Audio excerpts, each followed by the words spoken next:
Assalamualaikum warahmatullahi wabarakatuh. Bismillahirrahmanirrahim. Alhamdulillah. Wassalatu wassalamu ala rasulillah. Wa ala alihi wa ashabihi ajma'in. Alhamdulillah, kita sambung kitab kita Muhimmah fil Ilmil Hadis sampai pada muka surat yang ke-28.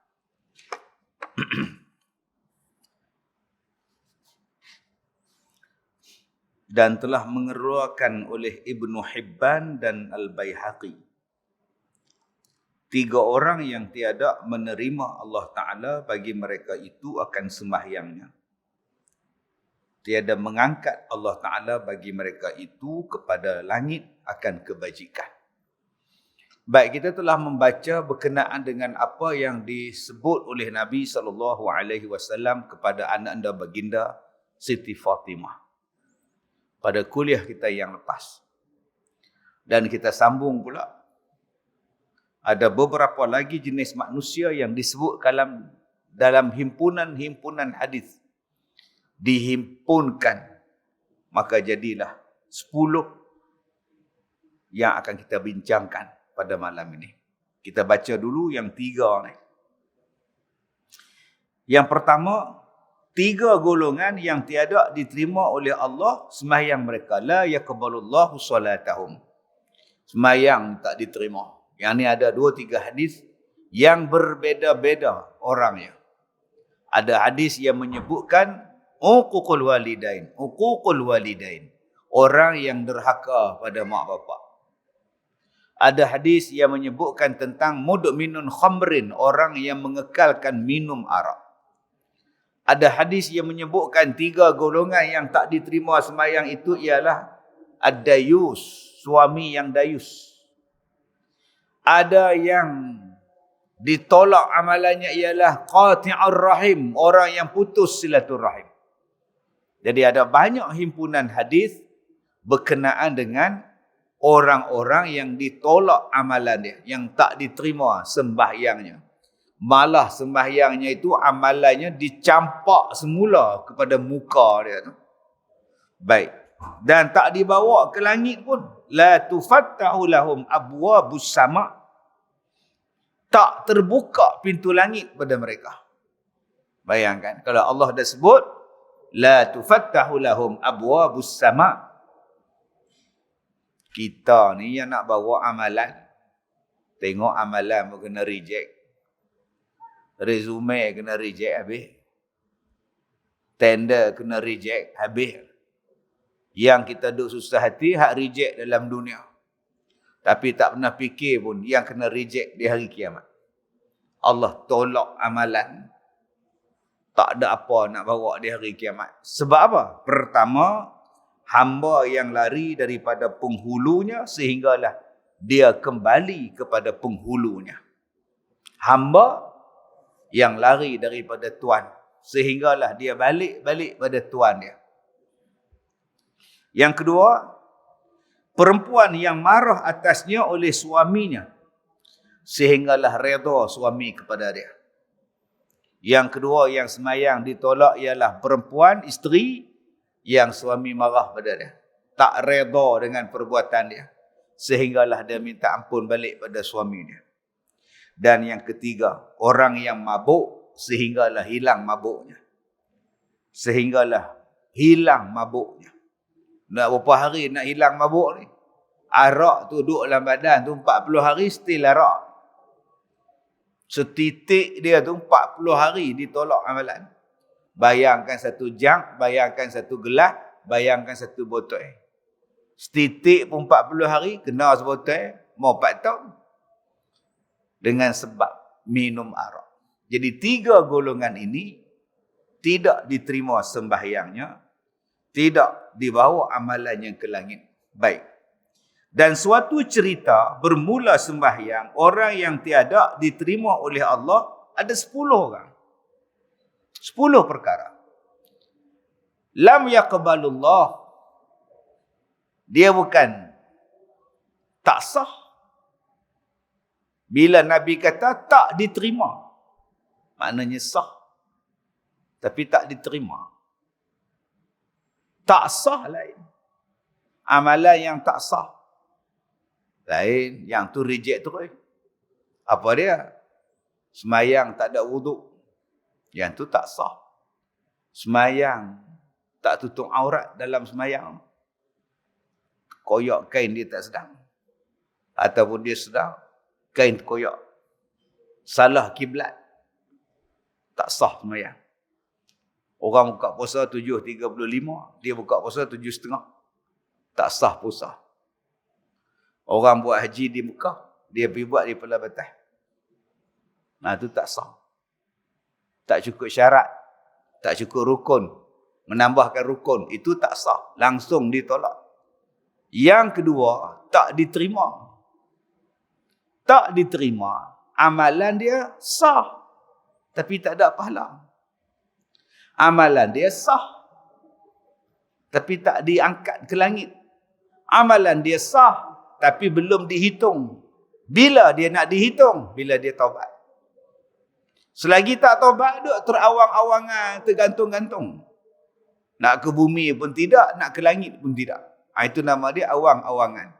Berapa orang? 10. Pertama, sembahyang orang yang tiada berjamaah. Sembahyang orang yang tidak berjamaah di masjid. Ini ulama-ulama bahas. Macam mana ustaz, saya jauh ustaz. Daripada masjid ke rumah saya 20 km.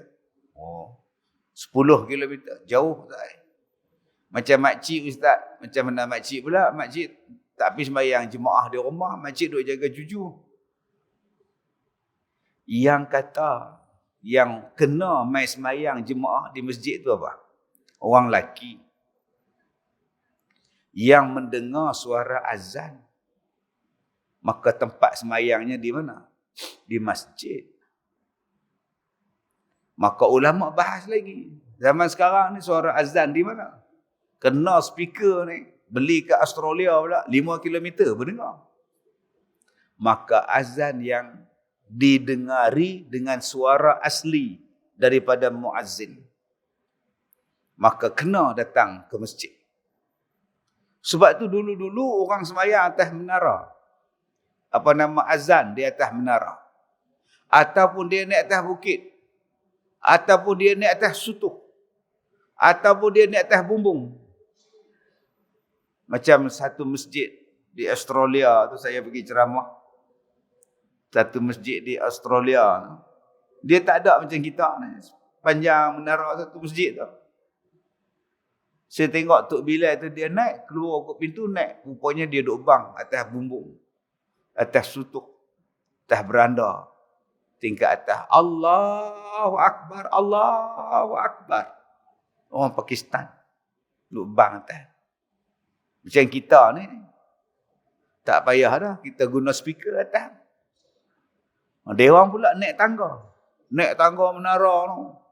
Sampai di atas. Allahu Akbar. Suara asli. Yang tak menggunakan pembesar. Maka hak dengar di bawah ni, di mana sembahyang dia? Sembahyang di masjid. Berjamaah. Itu nombor satu. Kalau tak mau main ustaz, duk sembahyang di rumah kepada dekat sangat ustaz. Sebelah aja. Dengar Tok Imam baca Fatihah. Saja malas pi. Kita baca ni, tak diterima sembahyang ni. Sah tak? Sah. Tapi tak ada apa. Okey ustaz, kalau saya sembahyang jemaah di rumah,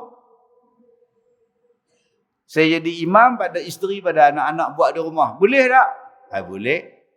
Tapi saya tak pergi masjid, boleh tak? Yang paling afdal jemaah di masjid. Tak, jawapan dia, saya sembahyang jemaah di rumah. Kan saya kata tadi boleh. Hang pekak ke apa? Janji hang jemaah. Cuma mana yang paling afdal? Di masjid. Habis tu isteri bawa mai sekali. Kalau dia tak mau ikut, dia duduk sembahyang di rumah. Dia bukan kefarduan pada dia. Orang perempuan. Serupa lah. Kita baru buat korban 3 minggu, 4 minggu lepas. Contoh lah. Sebulan lah lebih kurang. buat korban. Ada orang tanya juga, Ustaz, mana bagus? Korban di luar negara ke korban dalam negara? Yang paling bagus. Korban tempat hang sendiri, jawapan dia. Kalau korban hang dalam negeri pun, dalam negara pun, hang pergi buat korban di Johor, hang duduk di Penang, so, samalah dengan di luar negara ya. Yang paling afdalnya di mana? Dalam tempat hang, karya hang. Itu yang paling afdal. Habis itu saya buat korban di Yaman, di Palestin, harus. Boleh, harus. Tapi yang paling afdal, dekat tempat hang. Gitu pada faham dia. Maknanya bolehlah buat di luar. Boleh. Tapi yang paling afdal di sini. Hang cari makan di sini, hang kerja di sini, hang jemaah di sini, tiba-tiba hang bagi makan orang jauh. Duit hang bagi ke orang jauh. Daging kamu pergi bagi ke orang jauh. Bagi hak ni dulu. Kalau saya sini pun buat, sana pun saya buat, lagi bagus. Maknanya sah lah saya buat di Palestin. Hang buat di bulan pun sah. Cuma kita kata tadi yang afdalnya tempat sendiri. Itu paling afdal. Baik. Yang kedua. Sembahyang orang yang tiada mengeluarkan zakat. Cuba kita baca dalam Quran. Ada beberapa ayat yang dekat-dekat. Ayat dekat-dekat. Wa aqimus salah wa atuz zakah. Dirikan sembahyang dan tunaikan zakat. Dia selalunya ayat di dekat-dekat. Innal ladzina amanu wa amilus solihat inna fi khalqis samawati wal ard as-samawati wal ard min zakarin wa unsa. Dia dekat-dekat. Dipanggil sebagai ayat berkembar. Saling melengkapi. Selepas sembahyang, zakat.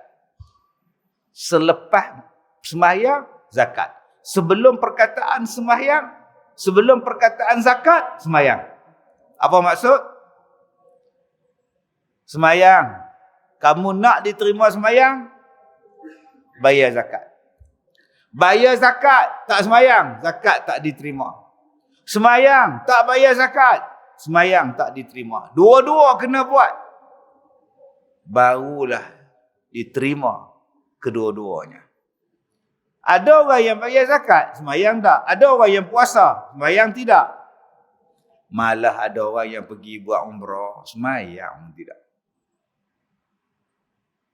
Balik duduk atas kapal terbang kan sembahyang.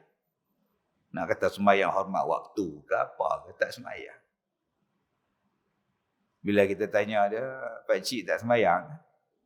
Dia kata, saya duduk 7 hari di Mekah. 5 kali sehari sembahyang. Duduk di Masjidil Haram tu dah 500,000. Kali yang 7, 35 juta. Dia duduk gelak. Jadi kalau tinggal satu sembahyang pun tak habis lagi. 35 juta. Kelebihan sembahyang seminggu. Ni orang bengong kan. Dia guna kepala otak dia, matematik dah. Maka taklah dia sembahyang. Bila tanya abang, subuh tadi ni kita dah melintasi India. Kita dah boleh masuk sembahyang subuh lah ni. Tak apalah ustaz saya ni. Kena seluar tadi duduk kat airport tadi duduk atas lantai. Tak tahu kena kucing ke apa. Tak tahu. Saya balik lagi qada. Sampai tuan-tuan.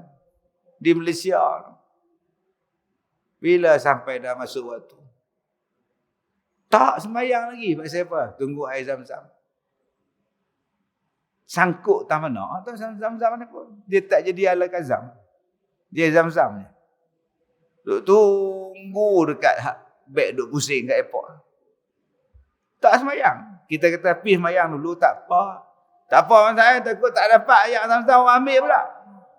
Dia sanggup tak sembahyang. Janji jangan hilang ayat Zam-Zam. Itulah nilainya sembahyang tuan-tuan bagi setengah orang. Cukup tak besar pada dia.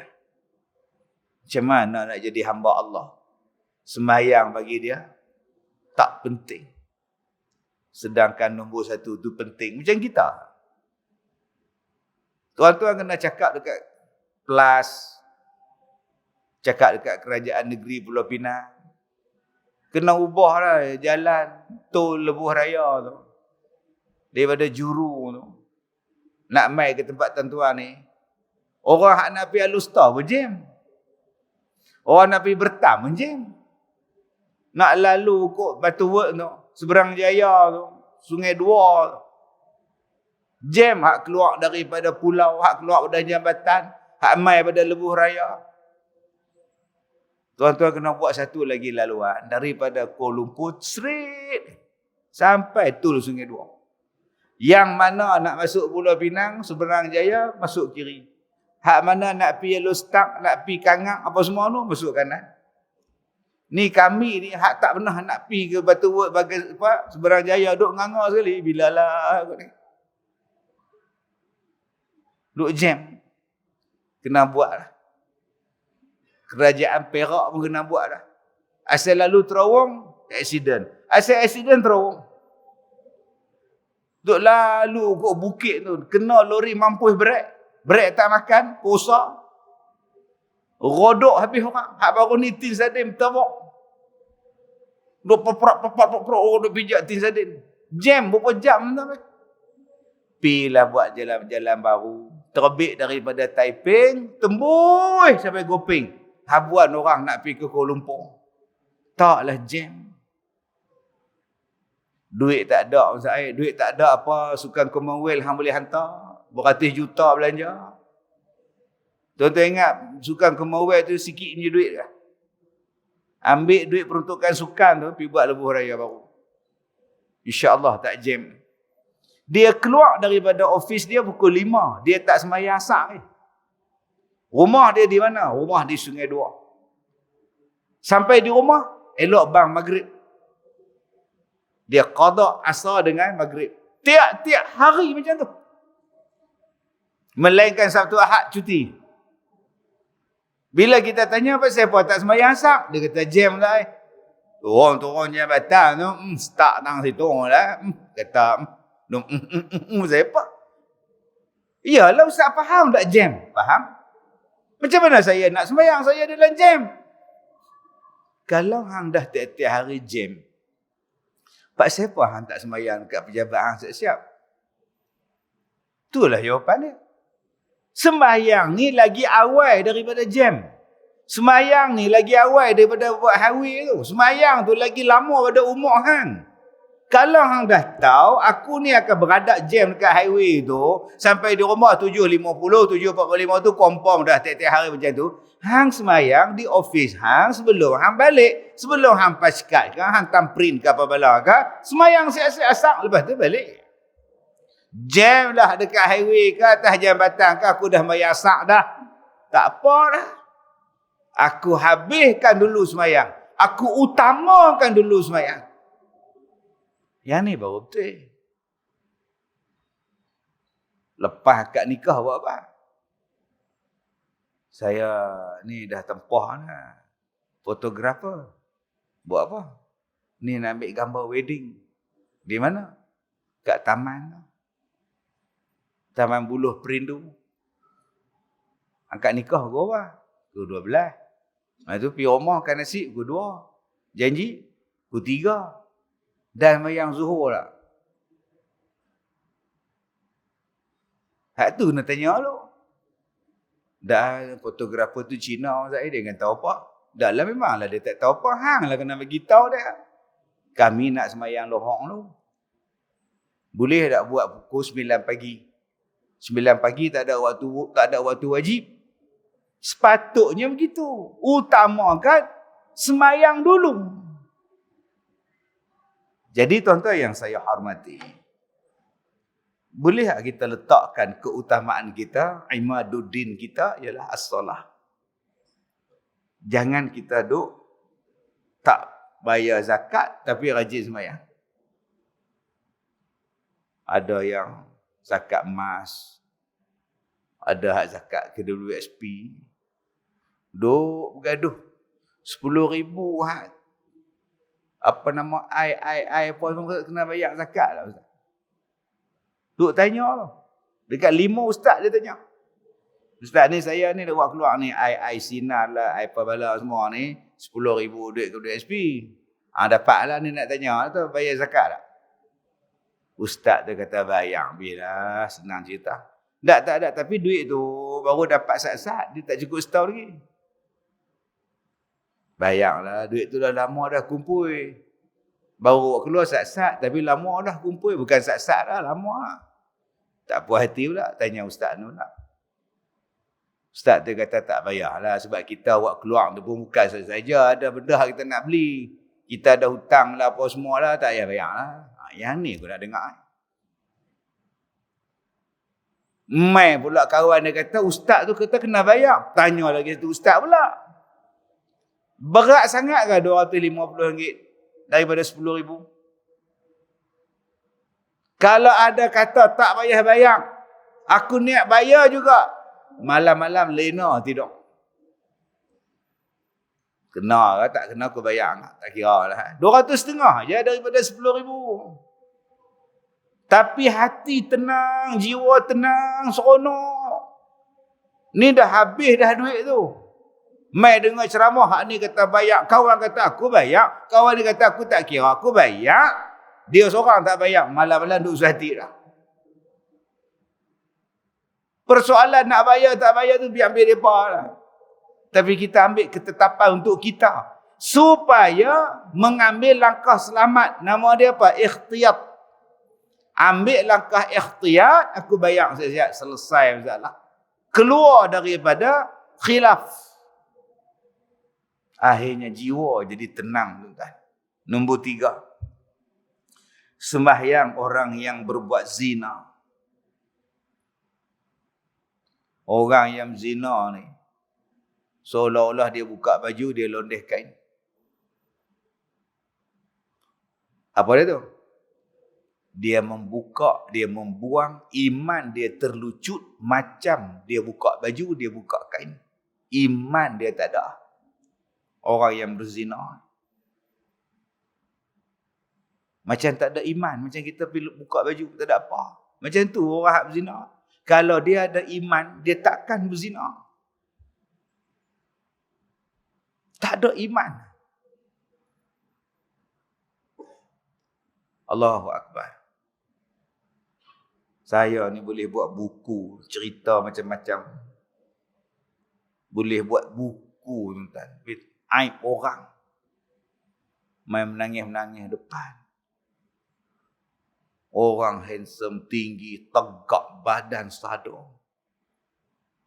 Masuk balik bilik saya, jumpa saya menangis dulu. Dia peluk saya waktu pun rapat. Badan besar. Saya tengok lagu ni. Dekat 6 kaki ni. 5 kaki 9, 5 kaki 10 ada. Tinggi, badan tegak, dark, tall, handsome. Ada masalah. Saya jahat, Ustaz. Saya kata saya pun jahat. Saya teruk, Ustaz. Saya pun teruk, saya kata. Saya ni banyak dosa, Ustaz. Saya pun banyak dosa, saya jawab. Saya berzina, Ustaz. Yang tu dah. Minta maaf. Serenda lo. Dengan siapa? Ramai. Dengan siapa? Anak dara ke, janda ke, bini orang ke? Semua saya balung, Ustaz. Allahu Akbar. Saya takut Allah tak terima taubat saya, Ustaz. Inna Allah yaqbalu tauba abdah. Malam. Sesungguhnya Allah Ta'ala menerima taubat seseorang hamba. Sehinggalah belum sampai dia al-gharar, yugharir.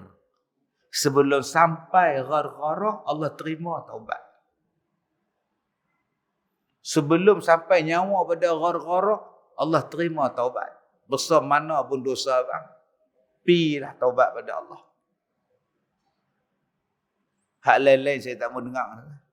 Abang dengan siapa ke apa aku tak mau dengar. Saya tak mau. Sekali saya jadi kagum, saya jadi tu dia Lah saya minta ada ilmu lah.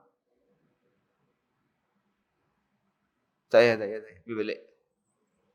Cukup pergi tobat. Ada tuan-tuan. Ustaz boleh awak keluar barang. Barang apa? Saya makan apa? Pemanis. Pemanis dan penguat. Pemanis untuk orang nampak tertarik. Yang kuat, bagi kuat. Tak payah makan dah. Kopi jantan, kopi apa tak payah. Ambil di mana? Di satu negeri. Ustaz boleh awak keluar? Saya tak pandai. Pergi cari balik tuan homo yang masukkan dalam badan kamu. Mati dah Ustaz. Sekarang saya menderita Ustaz. Saya menderita jiwa raga Ustaz. Apa pantang dia? Makan, buat apa yang jadi pantang, insya-Allah benda tu hilang. Ada orang yang pantang dia apa? Makan pisang mas, makan. Ada yang pantang dia ialah lalu bawah penyidai. Hampir lalu bawah penyidai 10-40 kali pun tak apa. Ada pantang dia tak boleh main semayang jemaah di masjid, main semayang. Ada yang pantang dia tak boleh ziarah orang mati. Dia pergi x-ray di muka dia tuan-tuan. Di muka ni ada 19 jarum. 19 jarum. Yang merawat dia doktor Bangladesh. Terkejut beruk Bangladesh. Yang baru ni satu perempuan. Ada 6. 2 di sini. 2 di sini. 2 di bawah. Tu hak jenis perempuan dia pasang susuk. Laki-laki pun pasang susuk. Dia tambah pula untuk tenaga batin. Kemudian bila tak erti nak buang, dia mai jumpa. Saya kata itulah petua dia. Langgap petua dia. Kalau sakit ustaz, tanggunglah. Tanggung. Saya kata saya ada ubat abang saya pun sakit bang. Tapi saya tak nak mengalah dengan sakit saya. Abang janganlah mengalah kalau sakit. Macam-macam tuan-tuan. Yang menjurus kepada zina. Baik lelaki, baik perempuan sama. Dah pakai benda ni. Dah jadi teruk. Dia tak erti nak buang. Zina ni pula tuan-tuan. Macam-macam jenis. Zina dengan keluarga. Mak, anak, adik, kakak, abang. 2, zina dengan jiran tetangga. Jiran pergi kerja, dia masuk rumah jiran dia. Pergi projek dengan isteri jiran. 3, zina dengan tangan. 4, zina dengan mata. Duk tengok benda haram. 5, zina dengan binatang. 6, zina dengan sesama jenis. Jantan dengan jantan, perempuan dengan perempuan. Ini zina juga. Kemudian, berzina biasa, laki perempuan. Itu kategori biasa lah, pelacur ke apa bala tu lah. Ini kategori dia. Jenis zina ni. Bukannya satu jenis. Kemudian, perbuatan yang menyerupai dosa zina. Dia tak berzina, tapi ada perbuatan dia menyerupai dosa zina. Tak semayang maghrib. Dosa macam zina dengan mak. Bayangkan. Sekali zina, 60 tahun amalan ditolak. Kena tiap-tiap hari. Sampai ke mati, amalan tak ada. Masya Allah. Ada isteri, suami dia berzina pun tak apa. Jangan nikah lain. Dia jadi perangai pak. Suami kata, abang nak menikah lain. Berani buat. Jenis menakut bini pula tak buat. Tapi tak takut dengan Tuhan. Dengan isteri takut, dengan Tuhan tak takut. Ini dia penyakit orang kita ni. Nak nikah lagi seorang, isteri tak bagi. Berani buat? Tak buat. Tahu kat kita jaga. Siap nak. Buat kalau berani. Nak tengok ada tak ada. Takut. Tapi dengan Allah, tak takut. Dibawanya berzina. Perempuan lain, laki-laki lain. Sekarang siapa yang awak takut? Isteri awak atau Allah Ta'ala? Suami awak atau Allah Ta'ala? Macam kita makan. Tak ada logo halal, tak beli. Meragukan, tinggal. Tinggal benda tu. Tak sembelih, buang sungguh. Kena pula daging babi, campak habis. Babi sungguh, dia maki. Pasal haram. Nak makan, dia cek sungguh benda yang nak masuk dalam mulut. Yang dia tak cek ialah benda yang keluar daripada mulut. Apa dia? Kata-kata. Kata-kata dia tak cek, dia maki orang, dia memfitnah, dia ngumpat, dia menghasut. Yang tu tak ada dia cek. Bak makan dia cek. Halal haram, halal haram, halal haram. Bak mengata tak pernah dia cek. Kau suka mulut dia, nak keluar apa pun. Ini perangai manusia ni. Baik, yang keempat. Sembahyang orang yang makan riba. Alladzina ya'kuluna riba. La yaqumuna illa kama yaqumul ladzi yatakhabbathu asyaitanu minal mas. Al-mas, kerasukan. Al-mas tu maksudnya kerasukan. Dalam Quran sebut tu. Orang-orang yang makan riba tidaklah dia berdiri di hari kiamat melainkan macam kerasukan syaitan. Mari hari ni orang sebut mana ada histeria, mana ada kerasukan, dia stres. Jadi bila dia stres, gelombang dan tu dia mempengaruhi perasaan dia.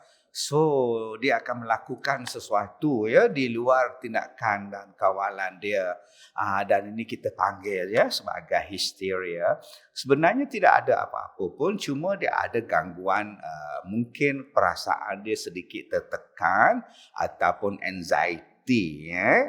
Nampak ni? Pakar bercakap, saya ajuk ya. Dalam Quran kata ada kerasukan. Orang yang makan riba di hari kiamat tidak akan bangun melainkan macam orang yang kerasukan syaitan. Jadi ada yang histeria, ada yang kita sebut sebagai stres.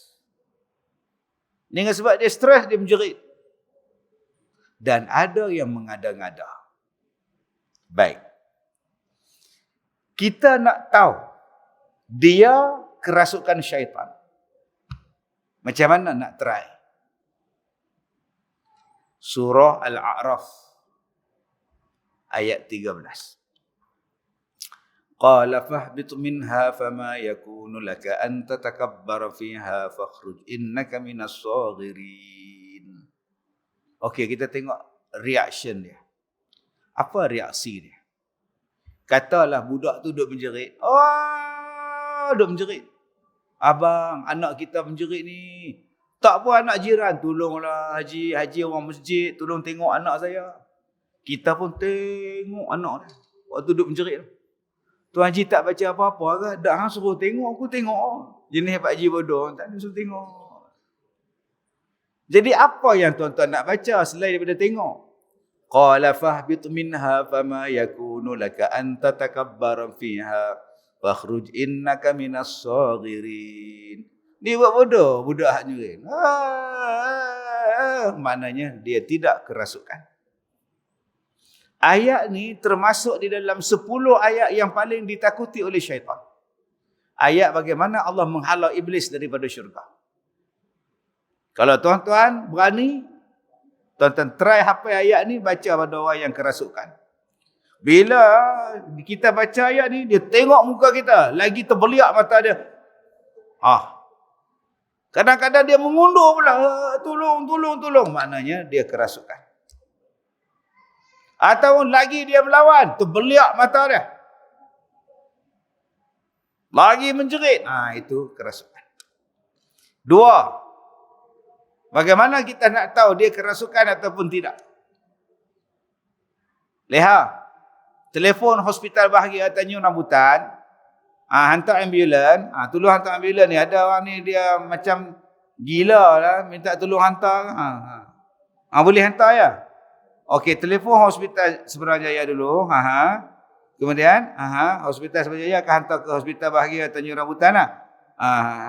Maknanya dia hospital bahagia ambil lah ya. So, tuan buat telefon. Padahal tak telefon pun. Serta-merta berhenti. Dia tahu. Yang ni selalunya budak-budak asrama nak balik rumah. Jadi nak balik rumah pasti teringat kat mak, teringat kat Tom Yam, teringat kat handphone. Buat-buat masuk hantu. Saya kalau budak-budak saya dulu jerit macam tu, tak susah. Buat-buat telefon. Ya, doktor ni Ustaz Kazim lah. Ada pelajar saya ni histeria. Boleh tak hantar ambulan? Hospital bahagia. Ya. Masuklah awak sekretari ke, awak gila ke, macam mana? Dan lega.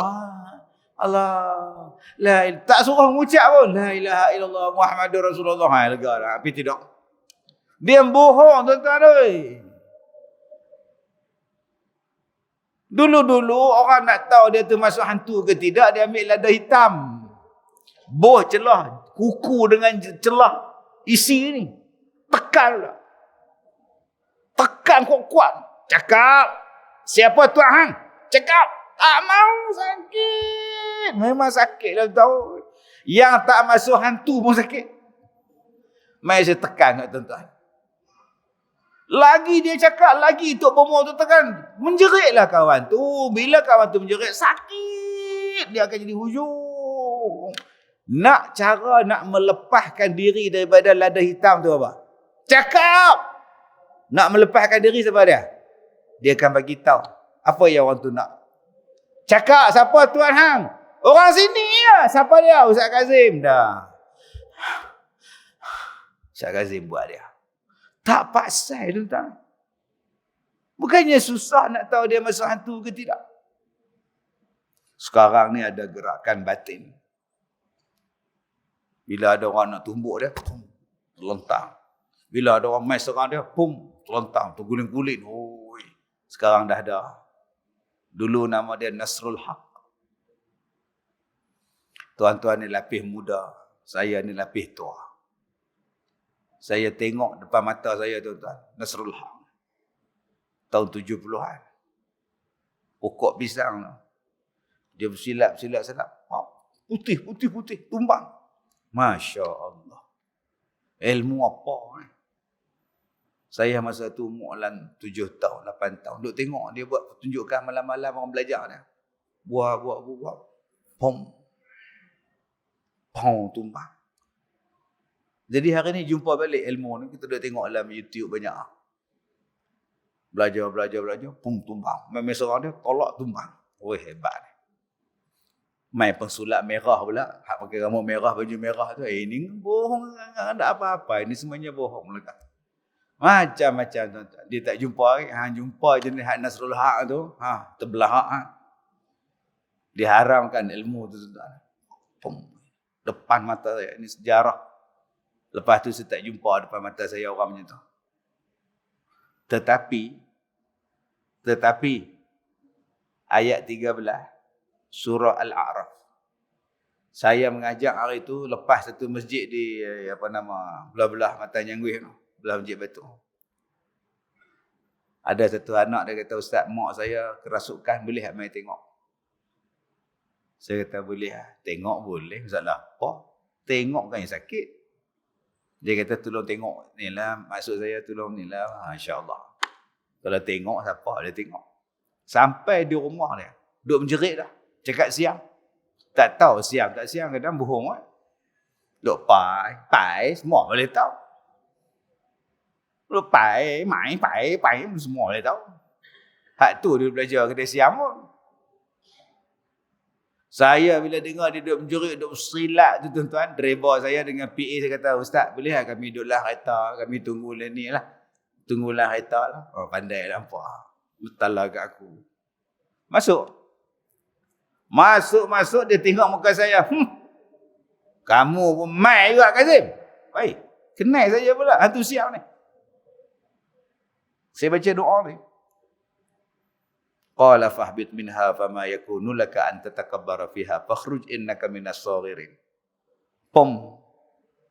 Pelantik nama Allah. Ni, tak payah belajar pun. Nasrul Haq ke apa baca. Ayat ni tuan-tuan. Ni saya bagi pada tuan-tuan ni. Yang mari malam ni. Walaupun tak mari ramai duk tengok dalam TV dengan YouTube. Ambil kerasukan. Baik, balik pada ayat riba ni. Semayang, bagus. Di mana? Masjid. Naik apa? Kereta. Kereta riba ke apa? Semayang. Tapi loan riba. Apa cerita bang? Semayang. Loan motor riba. Motor sekarang kan macam dulu. Harga 3-4 ribu. Lah 25 ribu. 100 ribu. Motor dulu kat cai Honda Cup lampu bulat. Lah tuan-tuan, bergegar rumah. Dia press sekali motor tu satu taman cabut bumbung. Pram wui besarnya berapa ringgit? 68,000. Second hand ustaz. Beli cash go, mana cash? Hutang, mana ada duit? Hutang Islamik ke apa? Islamik tak lepas kan? Anda kredit. Oh, kredit riba. Riba. Tinggi sikit lah dia punya ni kan. Hei, dia bukan kan tau. Haram. Seolah-olah tak berdosa ya. Dia apa kredit dia punya ni tinggi sikit lah rate dia kan. Allah kata aku perang tu. Siapa yang ambil rasuah, dia berperang dengan Allah dan Rasulullah. Wa ya'zanu harbin minallahi wa rasul. Bayangkan tuan-tuan, Allah kata orang yang makan riba ni seolah-olah berperang dengan Allah dan Rasul. Semayang. Ada orang tanya, Ustaz, saya nak pergi umrah. Saya nak pergi umrah ni bulan 11. Lama sangat dah tak pergi, ramai yang nak ikut. Saya kata, jom pergi. Apa? Jom nak ikut, jom. Ustaz, saya tak ada duit, boleh buat loan. Nak buat loan pergi umrah. Riba ke apa? Nak pinjam duit mak tak apa, pinjam duit pak tak apa, tak ada riba. Nak ada riba. Hang nak buat benda halal, pergi buat benda haram dulu. Mana mahu? Memperak kata mana mahu? Wala talbisul haqqa bil batil. Jangan campur yang hak dengan campur yang batil. Jadi tuan-tuan, yang mana ada unsur riba dalam rumah kita, harta benda kita, buang siap-siap supaya semayang diterima. Kalau tidak, sia-sia. Duduk dalam kubur, tanya, mana semayang aku? Di hari kiamat mana tanya, ya Allah, mana semayang saya? Ya Allah, dan semayang faham makan riba. Handphone beli riba, peti air riba, tilam riba, katil riba, kain batik pun riba, 3 kali bayar. Mah pun riba. Dulu-dulu mak kita duk beli mah 5 kali bayar. Riba tu, riba. Pasal apa? Mah mana boleh beli hutang. Tak apa, bayar 5 kali, tak apa. Semayang rajin, tapi barang mah riba. Yang kelima, sembahyang orang yang menyamun, pencuri, as-sariqah, pencuri. Semayang ditolak. Di mana mencuri ustaz? Mana-mana. Yang paling-paling kecil, curi di masjid, ambil lidi, bohgam, jolok dalam tabung. Tu nama dia memancing. Mana Din? Mancing. Dapat ah? Dapat. Lepas seminggu. Sebab tu tuan-tuan tengok dulu-dulu tabung tu semua bekas gam dekat muncung orang duk jolok duit. Kita pun duk tengok, main mana harta hitam ni tampau pegam, dijolok, tarik, jolok, tarik, jolok, tarik. Tu penyamun kecil-kecilan. Penyamun besar-besaran, rasuah. Penyambung besar-besaran, khianat, pecah amanah. Penyamun. Yang keenam, sembahyang orang yang makan yang haram. Duit anak yatim, duit curi, duit jumpa. Dia masuk kereta, elok dia parking kereta. Tengok tempat parking sebelah, dompet. Tengok kiri kanan, tak ada orang, dia pergi dekat dompet tu, dia pijak dompet. Kemudian dia tunduk, buat-buat pembetul tali kasut. Dia ambil dompet pelan-pelan, bolam poket. Masuklah kereta dia balik. Tengok, alhamdulillah, rezeki. Pulau tak, alhamdulillah. Dia pergi Maidin, beli beras, beli gula, bawa balik ke anak-anak. Cikelat kendos, sugus, bawa balik ke anak. Anak pun melompat, ye, sugus, ye, kendos. Anak makan hak haram, isteri makan beras haram, dia buat benda yang haram. Kemudian minta, ya Allah, jadikanlah anak aku soleh, ya Allah. Jadikanlah isteri aku solehah, ya Allah. Nak solehah apa? Duk sumbat benda haram ke tak? Tipu orang. Jadi scammer. Duk meniga. Sukat dan timbang tak betul. Yang duk jual kereta. Nipu pada pelanggan. Pergi ubah dia punya meter mileage. Yang tukang beli kereta tengok, tahun bila ni? Tahun 17. Tapi mileage rendah bang. Mileage cukup cantik bang. 30,000 bang. Owner dia orang mana? Owner dia dulu orang tua. Jenis tak berjalan sikit gaut. Dia beli kereta, dia simpan banyak. Oi, 5 tahun baru 20,000 no. Tu abang, cantik lah. Saya, kedai saya abang, cakap terang bang. Jenis teruk mileage beratus ribu memang kata reject kita pun nak jaga customer kita bang. Padahal dia pergi ombak. Nampak benar nipu. Satu kereta komisi 4-5 ribu, harap nipu. Sebab tu kita hak beli kereta ni kena cerdik. Jangan jadi bodoh kan. Macam mana nak tahu meter yang diubah? Macam mana nak tahu kereta hak dah terbalik pak tayar di atas? Accident. Tangan ada, otak ada, ketuk lah. Jangan ketukkan kepala, ketukkan tangan. Ketuk tengok, bunyi zinc ke, bunyi simen. Semua dia beritahu. Jangan tengok cat tu lawa tu. Cat lawa. Tu usah tengok hak tu. Bohong banyak tentang zaman law ni. Macam-macam. Hak meniaga online. Kita beli dekat dia, bangku. Murah. RM29.9. Tunggu punya pos minggu sampai. Kecil. Buka bungkusan dia, kecil tu. Apa sila hantar ha? Aku hang beli kursi. Tu, kursi. Tahu kecil sangat. Tak, cuba abang cek balik handphone abang. Cuba tengok balik. Besar mana kursi tu? Sama tak dengan saiz saya hantar tu? Jahatnya tuan-tuan. Memang kecil dia ikut saiz dalam katalog dah. Dulu-dulu orang kampung ni lurus benda. Tuan-tuan ingat tak dulu ada orang masuk kampung-kampung bawa katalog pinggan mangkuk. Satu set pinggan mangkuk daripada kecil sampai ke pok. Cucu cicit perlu dia penuh. Dia bubuh dalam mangkuk tu kacang, dia bubuh dalam mangkuk tu buah apple, buah limau. Yang mak kita pun beli, ambil ni 150 ambil. Minggu depan sampai. Mak kita cari, mana dia kacang, mana dia tu. Apple limau mana? Dah makcik beli, mana ada beli apple dia. Dah hang tunjuk dekat aku hari tu ada apple, ada limau dalam mangkuk tu. Aku beli pasal apple tu, bukan pasal pinggan tu. Sebab tu tuan-tuan, kita akan belajar nanti. Apa hukum orang yang mengiklankan barang, tapi bukan dengan betulnya. Iklan tak seperti mana yang sebenarnya. Dulu ada iklan. Suami dia jadi angkasawan.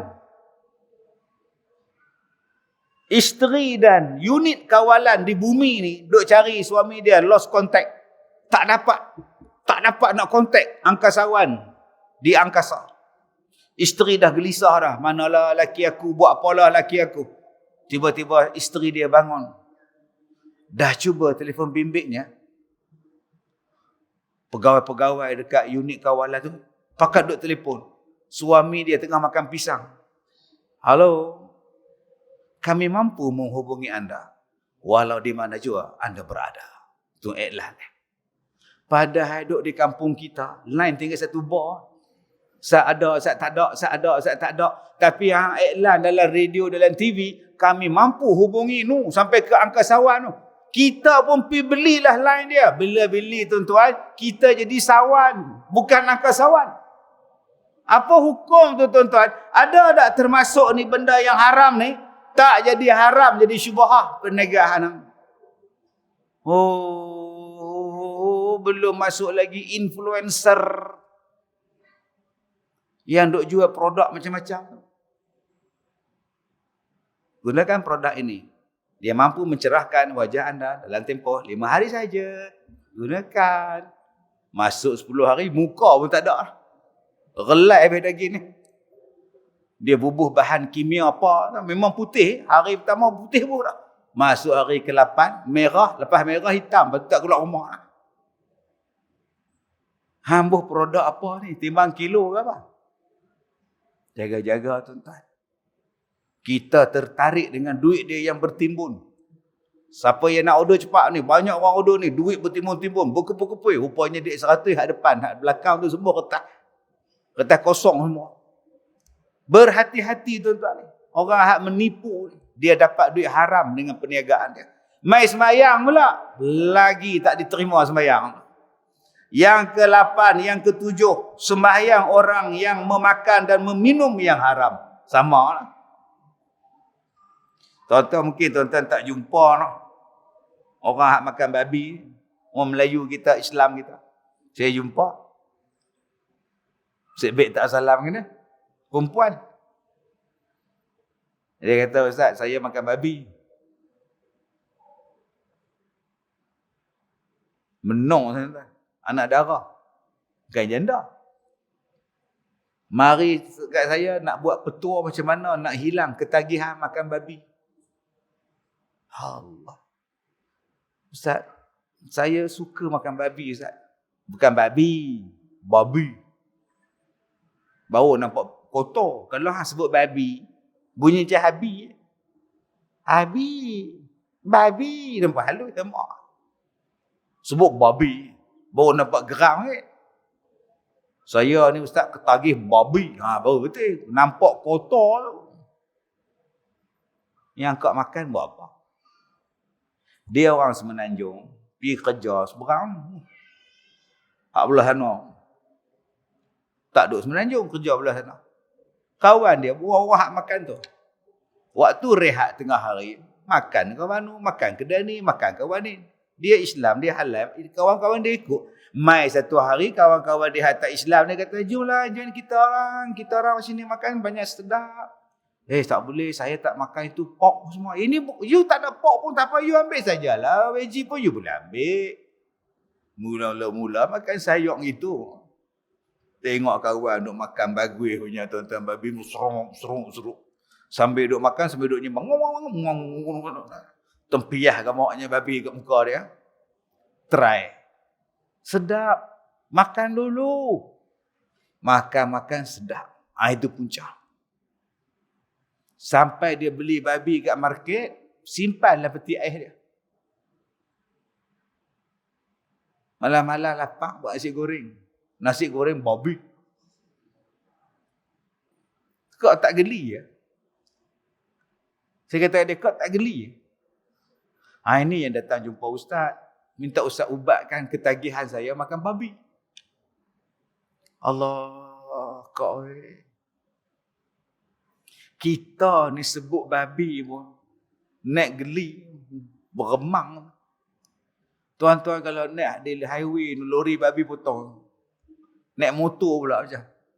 Lori babi potong, dengan habuk-habuk seredak semua turun. Berhenti pun kita. Babi betul. Memang babi apa? Marah. Tuan-tuan tengok tak motor, budak-budak motor di highway tu. Kalau mereka nak bagi laju, mereka ikut belakang lori. Duk rapat dengan lori tu, nak jimat minyak. Tapi lori babi mereka tak ikut. Tobatlah hum tak ikut. Punya tak suka kita dengan babi ni. Tapi ada orang kita hari ni tuan-tuan, tak makan babi tak boleh duduk. Allahu Akbar. Subhanallah. Kita dengar kak tadi makan babi, kita geleng kepala. Geleng kepala. Tuan-tuan dah siasat ke makanan yang kita makan tu free from babi ke? Gula-gula kita, makanan kita, kek kita, fishball kita, fish cake kita. Memang kita tak makan babi. Tapi berapa banyak makanan kita diusahakan oleh orang kafir. Dah makan 2 tahun baru diisytiharkan tak halal ada babi. Anak-anak kita duk makan gula-gula apa tu, 3 bulan dah duk balik sekolah makan, balik sekolah makan. Mai Jabatan Agama kata benda tu haram, halal. Tak halal, ada mengandungi babi. Allah.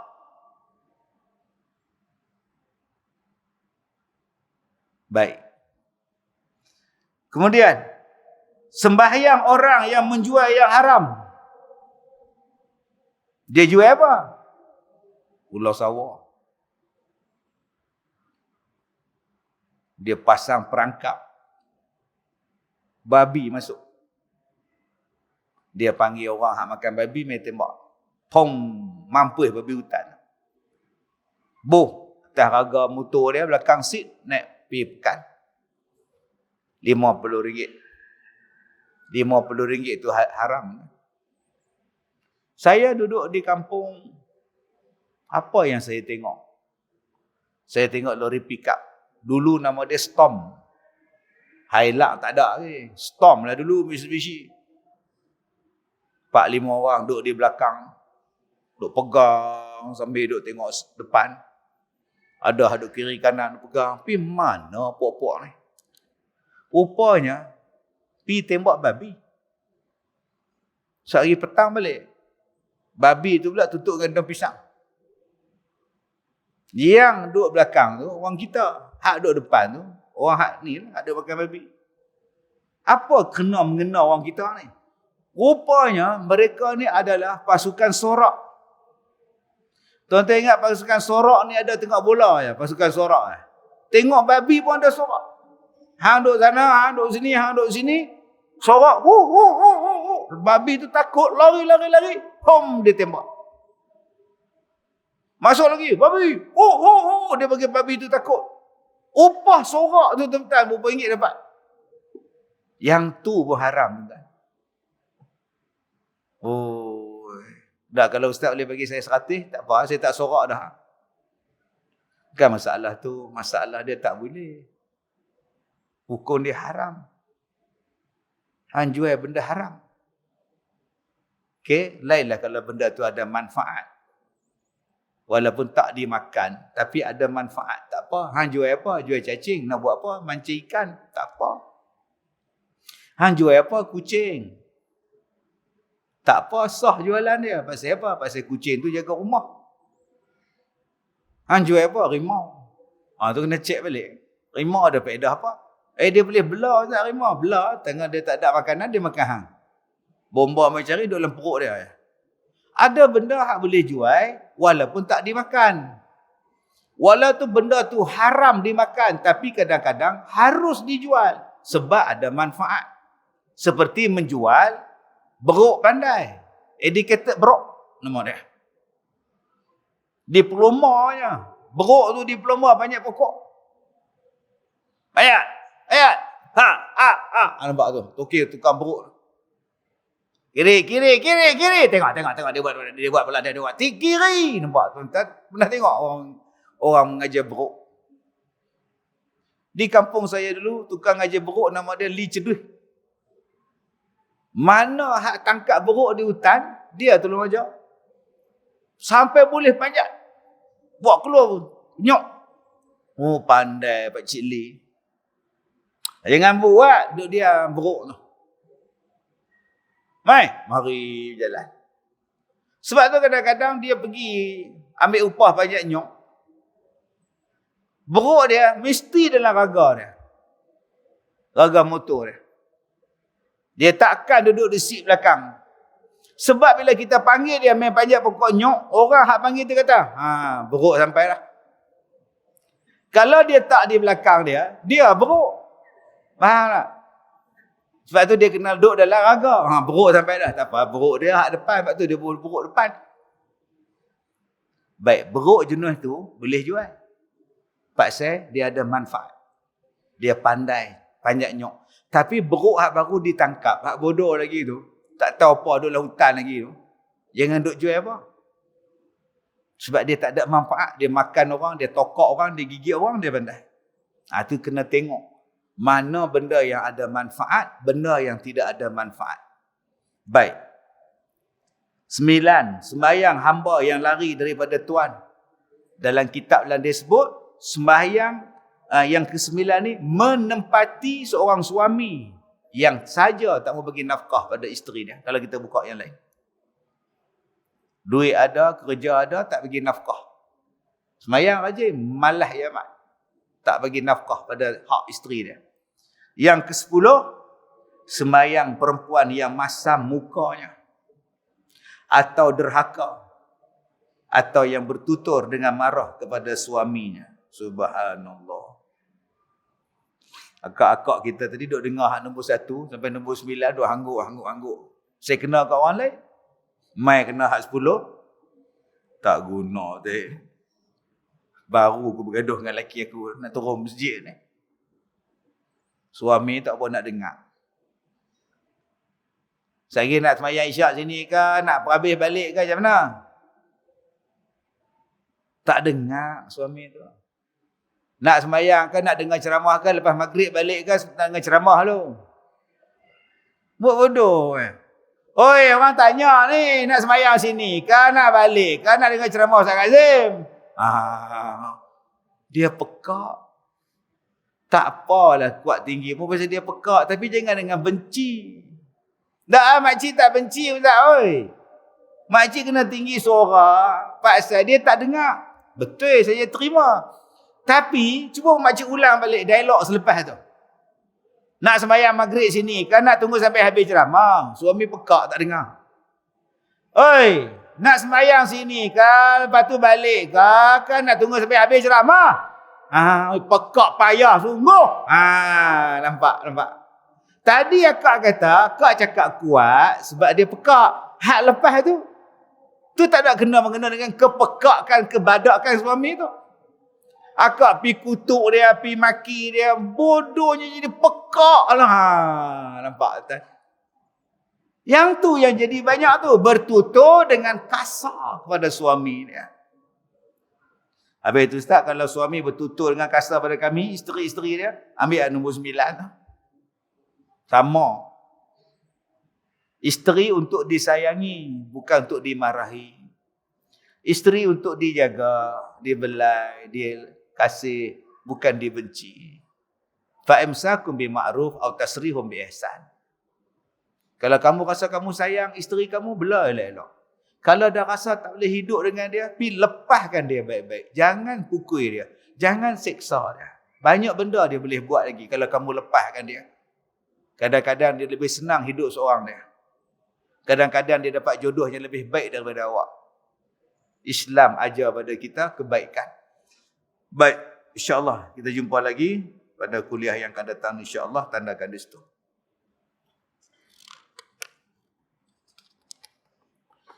Sekadar itu sahaja. Bismillahirrahmanirrahim. Alhamdulillahirabbil alamin wassalatu wassalamu ala Rasulillah wa ala alihi wa ashabihi ajma'in. Rabbana zalamna anfusana wa illam taghfir lana wa tarhamna lanakunanna minal khasirin. Rabbana la tuzigh qulubana ba'da idh hadaitana wa hab lana min ladunka rahmah innaka antal wahhab.